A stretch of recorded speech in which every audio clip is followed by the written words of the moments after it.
3 de la tarde con 17 minutos. Muy bien, seguimos con Perú Exporta.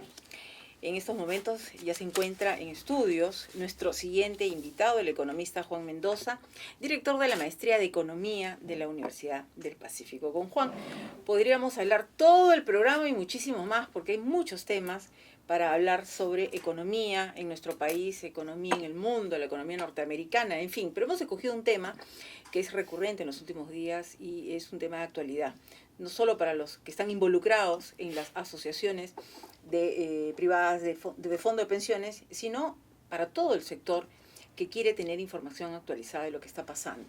Muy bien, el Congreso de la República, por, digamos, a iniciativa de un grupo de congresistas, está evaluando la posibilidad de que no insista el gobierno en su deseo de liberar el 95,5% de fondos. Vamos a decirlo de esta manera. Se aprobó una ley, el gobierno del presidente Ollanta Humala no la ha promulgado, pero este grupo de congresistas quiere una reunión extraordinaria del Congreso para insistir en la promulgación de esta ley. El tema, que es bastante técnico, justamente es materia de análisis en esta entrevista con el economista Juan Mendoza. Juan, muchas gracias por estar con nosotros. Bienvenidos a Perú Gloria, Exporta. muchas gracias por la invitación. Muy bien, el tema, si bien es técnico, necesita bastante orientación, Juan. Nos gustaría que nos ubiques en el espacio-tiempo de lo que significa esta decisión del gobierno del presidente Ollanta Humala, que no quiere que se promulgue esta ley que ya aprobó el Congreso de la República. A ver, es un tema técnico en el sentido que, es cierto, están involucrados los números, los cálculos, hay que también hacer un estimado de cómo impactaría la economía esta medida, pero es un tema también de elección social, que por lo tanto involucra a la sociedad en su conjunto, porque tiene que ver con el cuidado del adulto mayor. Entonces, muchas veces creo que cuando se habla de estos temas, se dice, ciertamente la parte técnica tiene que intervenir, pero no es exclusivamente un tema técnico, ¿no? Bueno, la medida, como mencionaba, fue aprobada por el Pleno del Congreso por unanimidad en diciembre, y básicamente lo que propone es que las personas a los 65 años que están en las AFP tengan la libertad para disponer hasta el 95.5% de su ahorro en el momento de la jubilación. Muy y bien. Se deja 4.5 para que tengan salud. Paremos ahí. ¿Te parece positivo? Yo estoy de acuerdo con la medida, porque creo que es una buena forma de hacer que las pensiones aumenten.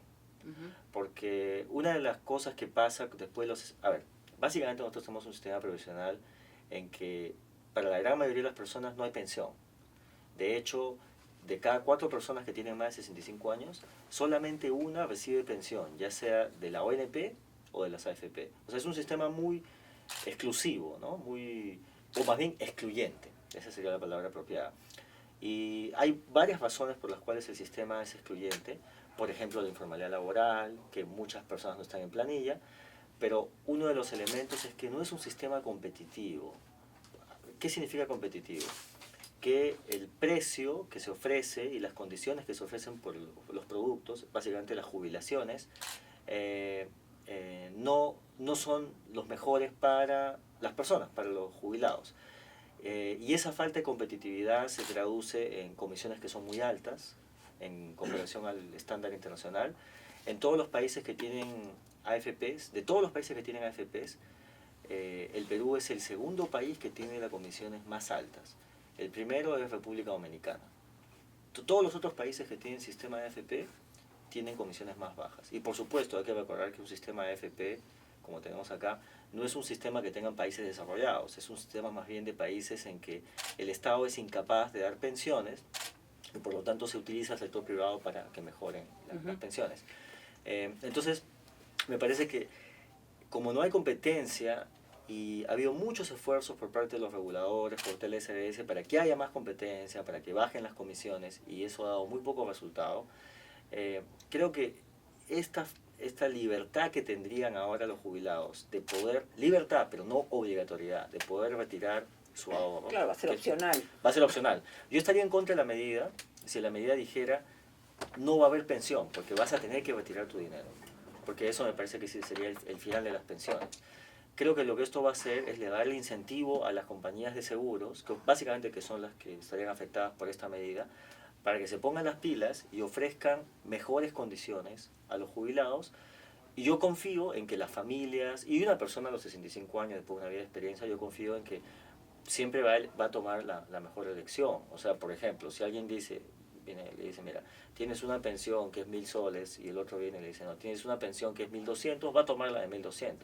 Y nadie quiere estar tomando el riesgo de invertir el dinero. En todo caso, creo que es una forma de disciplinar el mercado, de que haya más competencia. Y nosotros sabemos en economía que cuanto más competitivo es un mercado, es más aumenta el bienestar para las personas. ¿Qué es lo que nos interesa? Beneficiar sobre todo a los usuarios. Sí.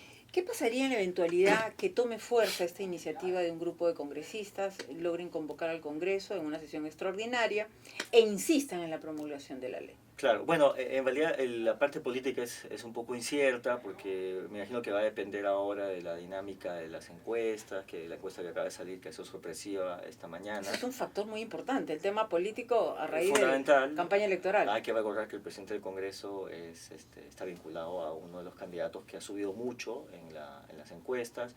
Entonces entonces la parte política es un poco difícil de evaluar, pero creo que el hecho que la medida haya sido aprobada por unanimidad en diciembre, y que si los parlamentarios tienen algún grado de consistencia en su accionar, básicamente lo que ha hecho el Ejecutivo es alargar el plazo en que esta medida no entraría en vigor hasta, en el peor de los casos, hasta marzo.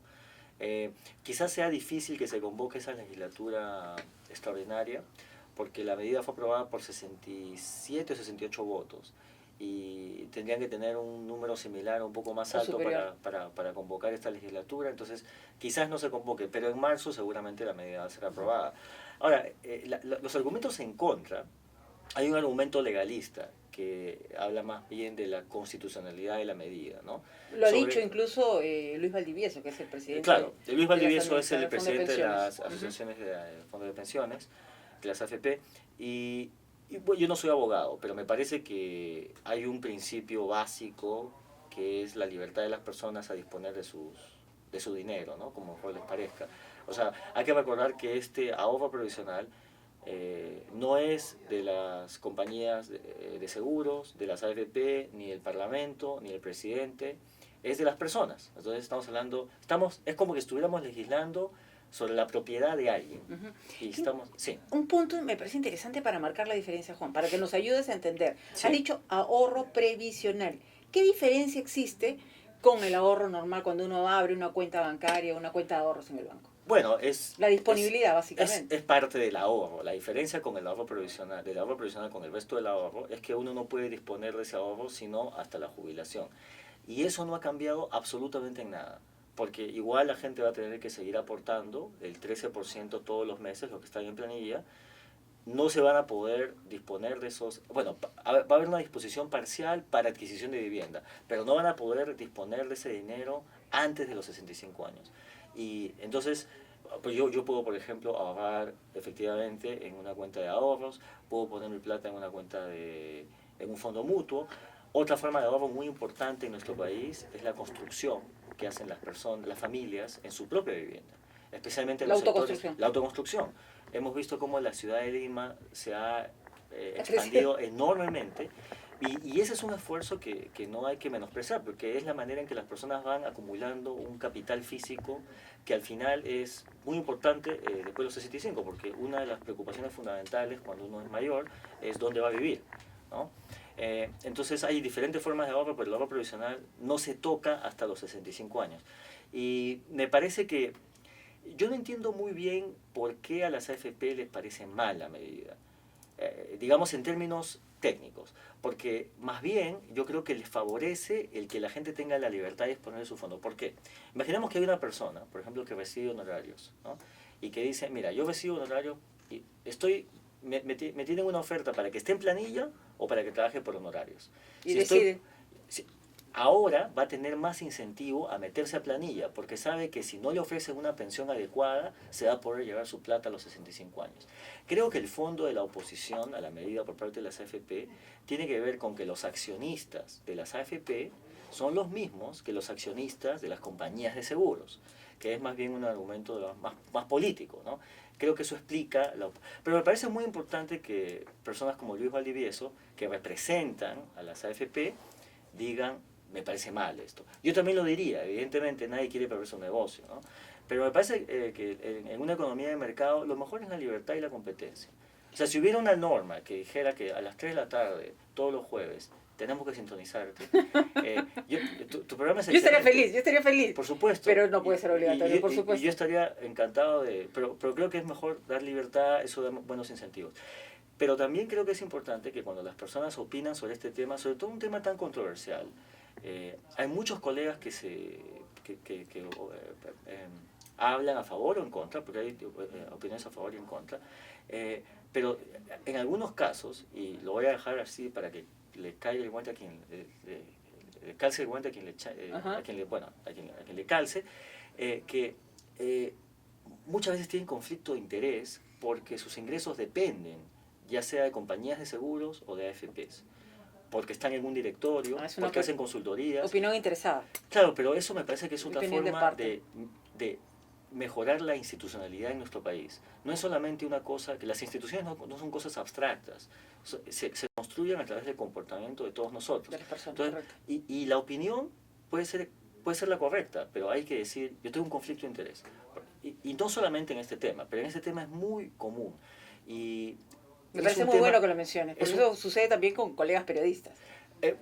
Claro, pero por ejemplo, yo creo que un periodista asume que cuando viene un entrevistado, el entrevistado no tiene conflicto de interés, porque si lo tuviera tendría que decirlo. Eso es, digamos, parte de, ¿no?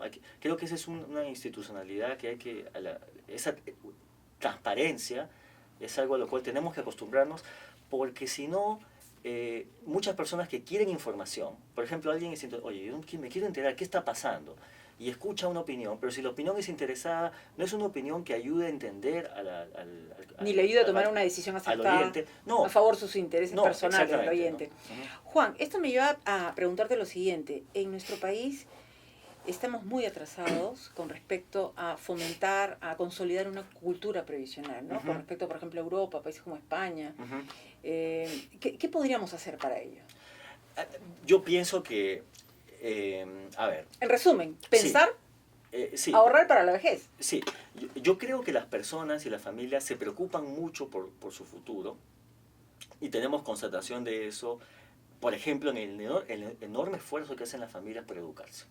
O sea, creo que el argumento de que las personas son miopes y no les interesa lo que va a pasar mañana no tiene validez en los datos. También lo vemos en la encuesta nacional de hogares, en que básicamente las personas que están dentro de AFPs o ONP o fuera ahorran, igual. Lo que pasa es que ahorran en cosas diferentes. Creo que la manera en que la cultura profesional se fortalecería y tendríamos mucho más eficiencia en el sistema es que haya mucho más libertad para que aparezcan productos previsionales más atractivos. Diversos. ¿Por qué? Porque lo que tenemos es un sistema que es como un corsé, muy rígido. Por ejemplo, hay personas en nuestro país que no siempre están en planilla. De hecho, la mayor parte de los trabajadores no están en planilla. Y de los que están en planilla, de hecho, 1 de cada 5 el próximo año ya no va a estar en planilla. Entonces, el que uno tenga que aportar todos los meses la misma cantidad, o por ejemplo, personas que tienen ingresos variables, eso hace poco atractivo al sistema y reduce, digamos, el ahorro provisional tal y como lo estamos entendiendo, ¿no? En el sistema de ¿Y de qué dependerían los cambios? ¿De que las mismas administradoras de fondos de pensiones hagan cambios? Bueno, yo creo que es difícil que... Porque no van a venir necesariamente a través de las leyes. A ver, es difícil poner al gato de despensero. Yo entiendo la preocupación. En un mercado tan competitivo les va a interesar presentar productos atractivos. Sí, yo entiendo la preocupación de las compañías de seguros de las AFP. Ciertamente yo estaría muy preocupado también. Pero creo que lo que hay que hacer es un sistema en el que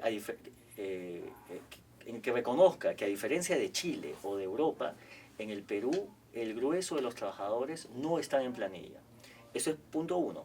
Porque si no hacemos eso, básicamente vamos a seguir teniendo un sistema en el que la gran mayoría de los viejos no tienen pensión. Es decir, tiene que ser un sistema flexible que permita que uno ahorre, así no esté en planilla. Ese es el primer punto. El segundo punto tiene que ser un sistema en el que haya mucha libertad para que otras formas de ahorro, por ejemplo, la educación, la vivienda, también sean consideradas parte del ahorro. No se les descarte por decir, mira, eso que estés haciendo tu casa, ladrillo y ladrillo, eso no es ahorro provisional. Porque el concepto es el mismo. En lugar de consumirse uno la plata hoy día, de comérsela, la está poniendo a un lado para guardar algo para mañana. Entonces, creo que esos dos elementos nos ayudarían mucho a que el sistema sea más eficiente, a que se forme una cultura provisional sobre la base de la eficiencia y no sobre la base de leyes que no se ajustan a nuestra realidad y que lo que hacen es que la gran mayoría de las personas no esté contenta con el sistema. Y un sistema que no tiene legitimidad es un sistema endeble que en algún momento va a tener que ser modificado. Muy bien, nos quedamos ahí. Ojalá que fomentemos esta cultura previsional. Hay que pensar para el futuro. Muchísimas gracias, Juan, Encantado, por tu muchas participación. gracias por la invitación. Ha sido el economista Juan Mendoza, director de la Maestría de Economía de la Universidad del Pacífico, que nos acompañó en esta parte de Perú Exporta. Vamos a una pausa y regresamos con más.